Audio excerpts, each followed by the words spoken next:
Today I'm finishing off my winter summit series with Pikes Peak. It's about a 25-mile round trip with 7,400 vertical feet of gain.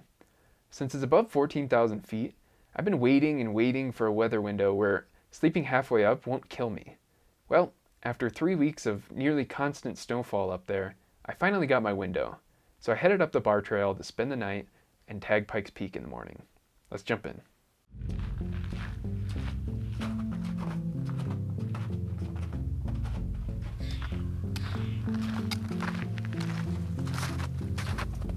The trail started out dry, but as I got to about 8,000 feet, the snow started to slow me down a bit. But this was nothing compared to what I'd see later on.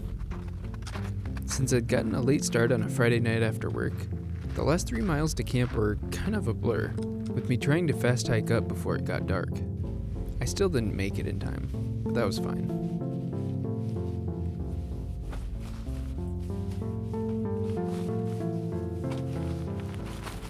6 miles in, the last 3 were kind of a sprint because I realized I was racing daylight and the temperature started to really drop. I'm all set up here in camp and set up in between 3-foot snowdrifts, but getting warm. My goal is to get a really early start in the morning because the snow is going to be easier to maneuver when it's nice and crispy, and it's supposed to be fairly warm tomorrow, so we'll see how it goes.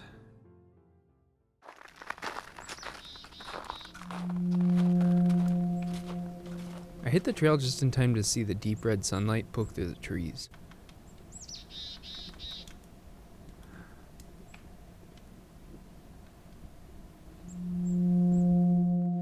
It had gotten pretty cold overnight, so the snow was in really good condition for getting to the summit. But on sunny days like this, the more the snow warms up, the bigger the risk for avalanches is. I had to move quickly, especially above tree line.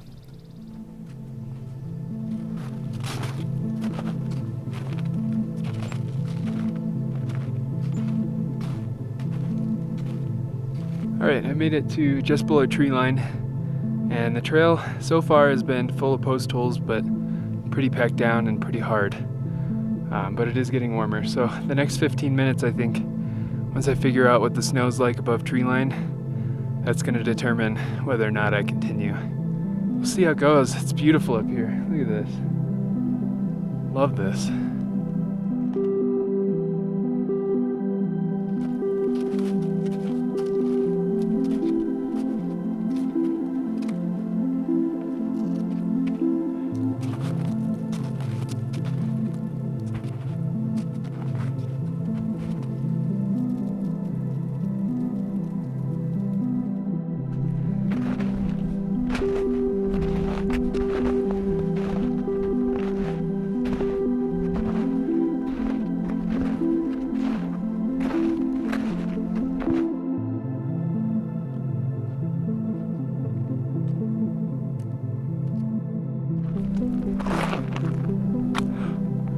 Amazing. I can see the summit house from here. Making good progress. Chipping away. As I got higher, the snow got deeper and softer.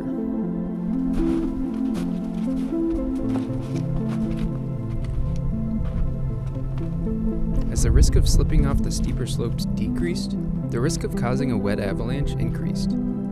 These were the slopes I'd have to worry about in just an hour or two.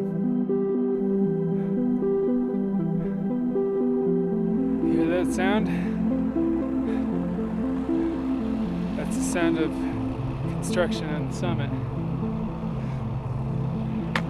So I made it. Check out these little guys. Bighorn sheep.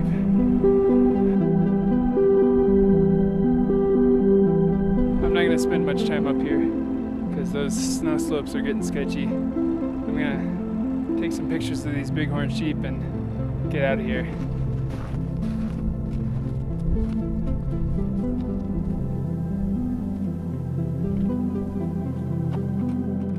Check out this. I just had to traverse. Total sketch fest. Snow's getting softer.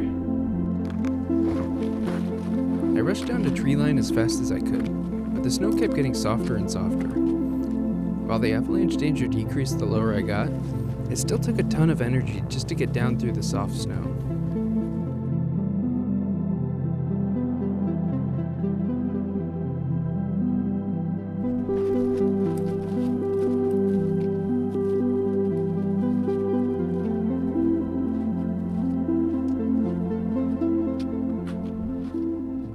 This series has been a ton of fun.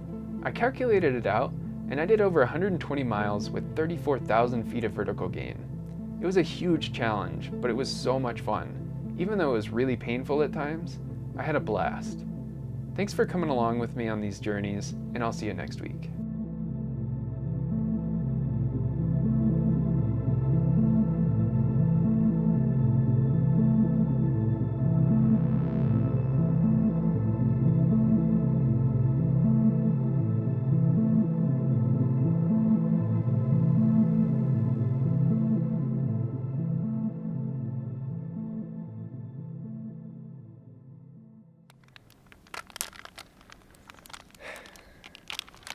High energy trail mix.